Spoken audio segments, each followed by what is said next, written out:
لوگ کہتے ہیں قرآن سے ماتم دکھاؤ، لوگ کہتے ہیں قرآن سے یا حسین دکھاؤ. میں ابھی قرآن سے یا حسین دکھاتا ہوں. حضرت یعقوب روزانہ، ایک دن نہیں، محرم میں نہیں، 10 دن نہیں، حضرت یعقوب نے سال ہائے سال روزانہ ماتم کیا ہے. اور کس کا ماتم کیا؟ جس کے زندہ ہونے کا یقین تھا. یہ نہیں کہا،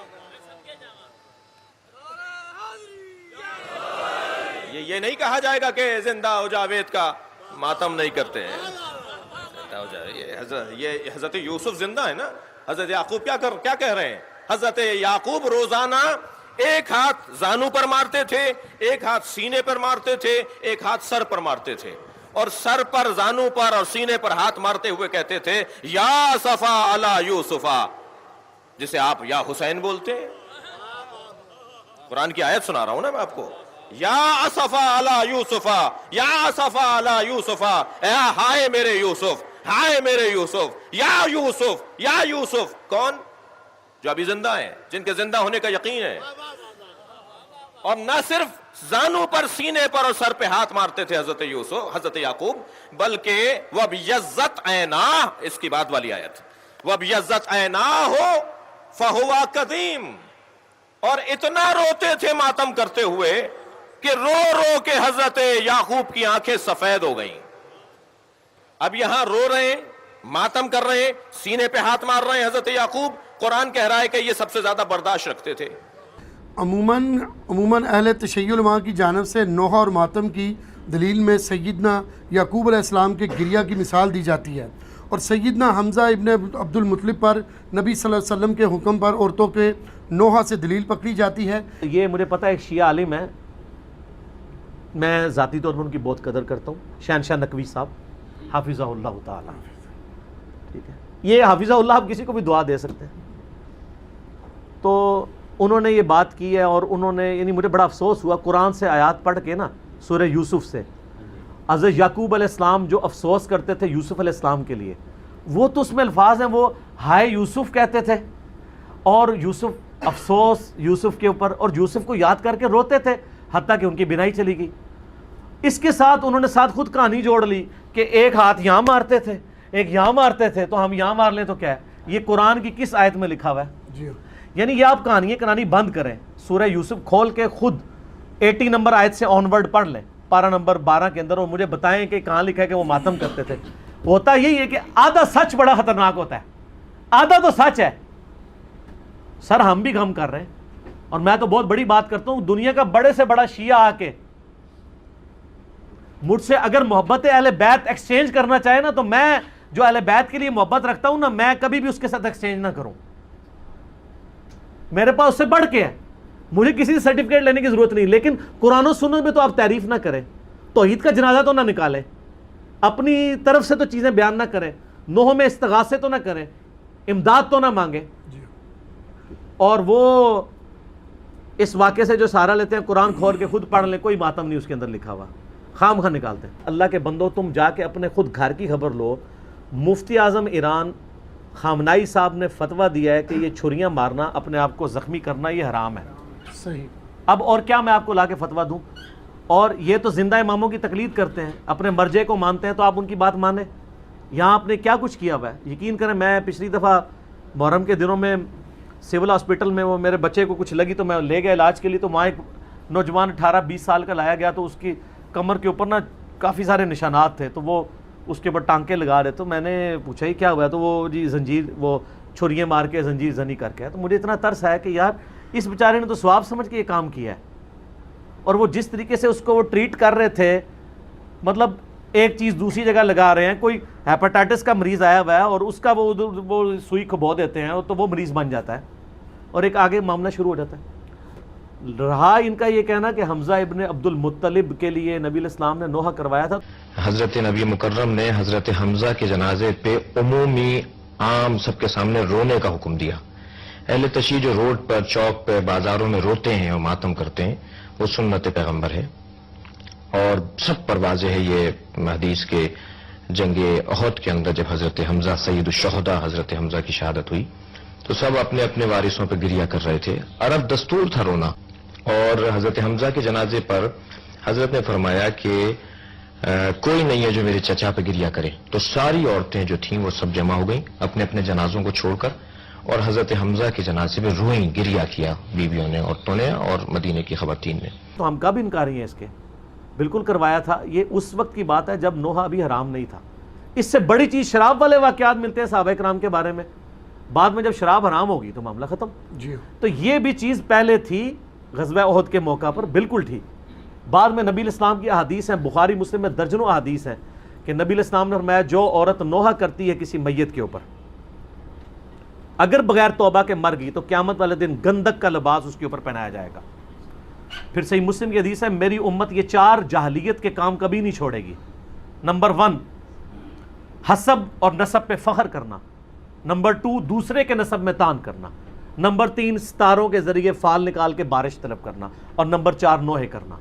نوحے کی ڈیفینیشن یہ ہے کہ چیخو پکار کرتے ہوئے کسی مردے کی تعریف بیان کرنا. اگر کوئی ویسے نوحہ کرے اور چیخو پکار نہ کرے اور ایون نوحے میں رو بھی پڑے, ہم اسے غلط نہیں سمجھتے. المعجم الکبیر طبرانی کے اندر موجود ہے, میں نے اپنے پمفلٹ میں بھی ڈالا ہے کربلا والے میں, کہ سیدنا ام سلمہ نے جنوں کا نوحہ خود سنا تھا حضرت حسین ابن علی کی شہادت کے اوپر. وہ نوحہ یہ نہیں تھا یہ جو جعلی واقعہ, اور یہ نوحے تو ہوتے نہیں, یہ تو استمداد کر رہے ہوتے ہیں, استغاثے پڑھ رہے ہوتے ہیں. اصل میں ہمیں اختلاف ہے اس ماتم کے ساتھ, اور یہ جو دلائل پکڑ رہے ہیں اس میں کوئی ماتم نہیں عورتوں نے کیا تھا. نوحے میں بھی ہمیں صرف اس نوحے سے اختلاف ہے جس میں چیخو پکار کی جائے, آوازیں بلند کی جائے. اگر تعریفی کلمات کوئی کہتا ہے حضرت حسین ابن علی پہ مرثیہ پڑھے, نوحہ پڑھے, ہمیں کوئی اعتراض نہیں ہے. ہم نے خود اپنے شعیب بھائی سے یہاں پڑھوایا تھا سید نے کربلا میں وعدے نبھا دیے ہیں, تو یہ تو اہل سنت کے ہاں بھی چل رہا ہوتا ہے, ہمیں تو کوئی اعتراض نہیں ہے اس کے اوپر. لیکن واہ ویلا نہ کریں, چیخو پکار نہ کریں, اور اس میں جھوٹی تعریف نہ کریں, سچی تعریف کریں. جی اور ان سے مدد نہ مانگیں بلکہ ان کے لیے اللہ کے حضور دعائے رحمت کریں, اور صلاۃ بر محمد وآل محمد, اللہم صلی علی محمد وعلی آل محمد. اگلا سوال یہ ہے کہ محرم الحرام میں اہل تشیع کی جانب سے ماتم, جھولے, تابوت اور اس طرح کے جو افعال کیے جاتے ہیں, کیا یہ شرعی طور پہ درست ہیں؟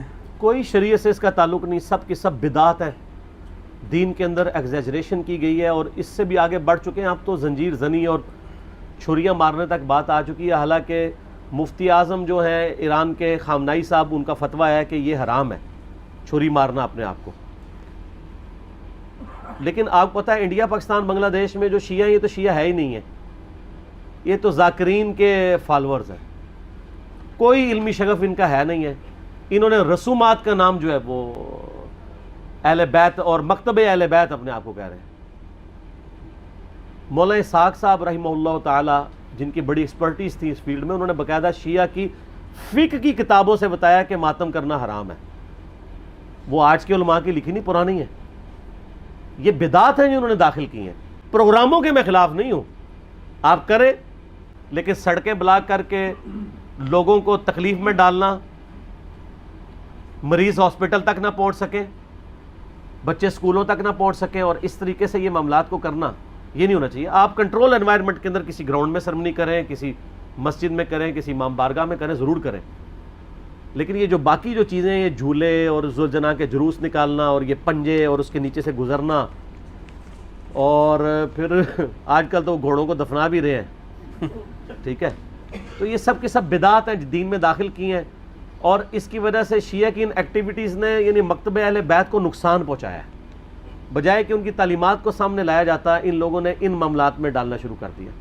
ماتم بھی بالکل حرام ہے. میں نے یوٹیوب پہ میرا کلپ آلموسٹ 20 لاکھ کے قریب لوگ دیکھ چکے ہیں. ماتم کے حق میں شیعہ کے 3 دلائل, میں نے اس کا جواب دیا ہے, اور اس میں جو ایک ٹاپ آف دا لسٹ یہ پیش کرتے ہیں, میں حصول برکت کے لیے عرض کر دیتا ہوں. بلکہ میں اگلے دن ایک شیعہ عالم کو دیکھ رہا تھا, تو وہ دنیا ٹی وی پہ ایک پروگرام تھا, اس پہ بیٹھ کے وہ کہہ رہے تھے کہ جی پہلا ماتم تو سیدہ عائشہ نے کیا ہے. جہاں تک بات انہوں نے وہ اہل تشیع کے ماتم کی تو میں عرض کروں گا کہ اس طرح کے سوالات اچھے بھی ہیں اور اس کے نتیجے بھی بعض اوقات برے بھی نکلتے ہیں. تو حضرت عائشہ نے منہ پیٹا تھا نبی کے جنازے پہ, ماتم نہیں ہے تو کیا ہے؟ حضرت عائشہ کی واضح روایت ہے کہ حضرت عائشہ نے اپنے منہ پر ہاتھ مارے تھے جب نبی کی رحلت ہوئی تھی. ہاتھ یوں ماریں یا یوں ماریں کیا فرق ہے؟ یوں ماریں یا یوں ماریں کیا فرق ہے؟ بدن کو مارنا پر اعتراض ہے نا. بدن کے یہاں مارنا جائز ہے, یہاں مارنا جائز نہیں ہے. تو یہ سوچنے کی بات ہے. تو حضرت عائشہ نے نبی مکرم کے جنازے پہ گریہ کیا, ماتم کیا. تو اب اس بیچارے کا بھی قصور نہیں ہے, اس نے اپنے بابوں سے ہی سنا ہوا ہے. اس نے مسند احمد خود کھول کے بھی نہیں کبھی دیکھی ہوگی, سنی انہوں نے نہیں کھولی بھی, تو اس بیچارے نے کہاں سے کھولنی ہے جن کی اپنی کتاب ہے. ہم نے بہت پہلے ریکارڈنگ کرا دی کہ مسند احمد میں آگے الفاظ ہیں. سیدہ عائشہ کہتی ہیں, اتنا حصہ تو بخاری مسلم میں بھی موجود ہے کہ نبی علیہ السلام کی وفات میری گود میں ہوئی. تو سر اس سے سیدہ عائشہ کی یہ فضیلت تو ثابت ہوئی کہ اللہ تعالیٰ نے اپنے محبوب صلی اللہ علیہ وسلم کو سیدہ عائشہ کی گود میں وفات دی, تو یہ فضیلت بھی تو ثابت ہو رہی ہے نا. تو یہ بھی فضیلت پھر مانے نا. جیسا کہ اہل حدیث جب وہ موزوں پہ مسح, جرابوں کے مسح کی بات شروع کرتے ہیں تو کہتے ہیں وہ تو بخاری مسلم میں پگڑی پہ مسح کی بھی حدیث ہے. تو ہم کہتے ہیں اس سے صرف پگڑی کا مسح نہیں, پگڑی بھی تو ثابت ہو رہی ہے نا. لال رومال لاؤ تو پگڑی پاؤ. تو شیعہ جب کہتے ہیں کہ سیدہ عائشہ کی گود میں نبی علیہ السلام کی وفات ہوئی, تو سیدہ عائشہ کی تو فضیلت ثابت ہو رہی ہے. پھر وہ بخاری میں واقعہ بھی ہے مسواک والا. تو مسند احمد میں آگے الفاظ ہیں کہ سیدہ عائشہ کہتی ہیں جب نبی علیہ السلام کی وفات ہوئی تو میں نے آپ کا سر تکیے پہ رکھا اور باقی عورتوں کے ساتھ مل کے میں نے اپنے چہرے کو پیٹنا شروع کر دیا. وہ کہتے ہیں نہیں دیکھیں نہیں, یہ ماتم کا آغاز تو وہیں سے ہوا ہے. لیکن اس کے آگے الفاظ ہیں کہ یہ میری کم عمری اور ناسمجھی کا نتیجہ تھا. تو اگر یہ انہوں نے ثواب سمجھ کے کیا ہوتا تو کہتی کہ یہ میری میچیورٹی اور ثواب کے حصول کا ذریعہ تھا. تو سیدہ عائشہ کا رجوع ثابت ہے. یہاں پہ بھی ایک دفعہ جن دنوں میں ہم مناظرے وغیرہ کر لیا کرتے تھے, یعنی آج سے 10 سال پہلے کی بات کروں, تو ایک شیعہ ذاکر آئے تو وہ بھی کتاب اٹھا کے اپنی لے آئے کہ جی یہ سیدہ عائشہ نے. میں نے کہا یار تمہیں بھی دھوکہ دیا کہ ہم مسند احمد کھول کے آپ کو دکھاتے ہیں, یہ تو ہمارے حق میں دلیل ہے. تو یہ آدھی روایتیں بیان کرتے ہیں. تو سیدہ عائشہ کا کوئی ماتم ثابت نہیں. دوسری دلیل یہ وہ قرآن پاک سے لیتے ہیں کہ جب فرشتوں نے آگے بشارت دی سیدنا ابراہیم کی جو پہلی بیوی تھی سارہ کہ ان کے ہاں بھی اب اولاد ہوگی, تو انہوں نے حیرانگی میں اپنا چہرہ پیٹا تھا. جیسے عورتیں کہتی ہیں ہائے اب بڑھاپے میں ایک 80-90 سال کی بڑھیا پریگننٹ ہو جائے تو وہ تو پریشان ہی ہوگی نا. یہ انہوں نے, یہ تو نہیں تھا کہ ہر سال وہ چہرہ پیٹنا شروع کر دیتی, ایک واقعہ تھا اور اسے ماتم کا ثبوت نکال لیتے ہیں. یعنی کوئی بات دیکھا کریں, اس طرح چیزوں کا ثبوت نہیں نکلتا. اور تیسرا وہ کہتے ہیں ویسے کرنی نے دانت توڑ دیے تھے. دیکھیں اس میں تو میں نے اتنی بڑی ان کو پھکی دی ہے کہ وہ تو قیامت تک بھی ڈکار آتے رہیں گے اس کے. ہاں میں نے بتایا کہ بخاری مسلم دونوں میں موجود ہے کہ سہل ابن سعد السعدی رضی اللہ تعالیٰ عنہ کہتے ہیں کہ اللہ کی قسم میں جانتا ہوں کہ غزوہ احد کے موقع پہ جب نبی صلی اللہ علیہ وسلم کے دانت شہید ہوئے تھے اور آپ کا خون نہیں رک رہا تھا تو کس نے نبی علیہ السلام کے زخم کو دھویا تھا اور کس نے مرہم پٹی کی تھی. تو انہوں نے بتایا کہ ڈھال میں سیدنا علی جو ہے پانی لے کر آئے اور ڈھال کو الٹا کریں تو پیالہ بن جاتی ہے. تو سیدہ فاطمہ اس زخم کو دھوتی تھی اور جب خون نہیں رک رہا تھا تو سیدہ فاطمہ نے ایک کاٹن کا کپڑا جلا کے اس کی راکھ رکھی تو وہ خون رک گیا. یہ سہل ابن سعد السعدی آل امیہ کے دور میں سیدنا علی کی فضیلت بیان کیا کرتے تھے بخاری مسلم میں, قسمیں اٹھا کے, کیونکہ حج کے موقع پہ لوگ ان کو آ کے ملتے تھے کہ اب چند ایک صحابہ زندہ رہ گئے, ان میں سے ایک ہی ہیں. تو وہ پھر آل امیہ کے دور میں مولا علی کے فضائل بیان کرتے تھے. تو میں نے یہ پھکی دی ہے کہ جس شخصیت کے سامنے دانت شہید ہوئے ہیں اس نے تو اپنے دانت نہیں توڑے. زیادہ افیکٹ تو اس بندے پہ ہو جس نے اپنی آنکھوں کے سامنے مرم پٹی کی, یعنی سیدنا علی اور سیدہ فاطمہ, انہوں نے دانت توڑے ہیں دونوں نے. کیا تو کیا اویسے کرنی کو آپ ان سے بڑا عاشق رسول کہیں گے؟ تو اپنے ایمان کی فکر کریں. یہ تو ویسے کرنی اس تصور سے خود بھی کانپ اٹھیں گے. المستدرک علاقے میں موجود ہے کہ سیدنا ویسے کرنی رحمہ اللہ تعالی جنگ صفین کے موقع پر مولا علی کے پاس آئے, ان کے ہاتھوں پہ بیعت کی اور معاویہ ابن ابی سفیان کے خلاف لڑتے ہوئے شہید ہوئے ہیں مولا علی کی طرف سے. یہ المستدرک علاقے میں موجود ہے.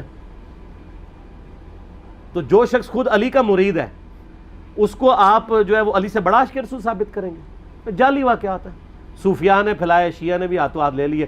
اس سے بڑی بات پھر کہنا شروع کر دیا کہ جناب کیلا ویسے کرنے کے لیے نازل ہوا ہے. اور ظالموں وہ کیلے کا ذکر قرآن میں موجود ہے, کیلا پہلے دا ہے. اللہ دے بندے ہو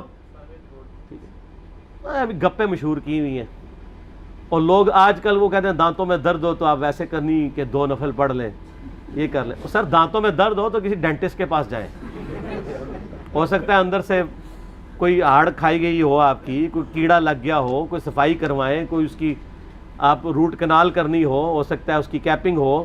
ٹھیک ہے, تو یہ اس طرح کی کہانی ہے نہ کرایا کریں. ہاں مسواک بھی کریں, وہ تو کرنی چاہیے جی, اس کی تو تاکید ہے. ٹوتھ برش بھی کرنا چاہیے. ٹھیک ہو گیا, صحیح ہے جی. اس سے یہ پوچھنا تھا کہ ویسے کرنے کی سنت پہ عمل کرتے ہوئے دانت بھی موجود ہیں, کیلے بھی موجود ہیں. ہاں جی, کیا مطلب؟ اگر ویسے کرنے کی سنت پہ عمل کیا جائے ہاں پاسبل ہے. ہاں بالکل صحیح بات ہے. یہ مشورہ دے رہے ہیں کہ جو ویسے کرنے کی دلیل لیتے ہیں وہ ان کے دانت توڑیں اپنے, کیلے ان کے لیے موجود ہیں. بالکل ٹھیک.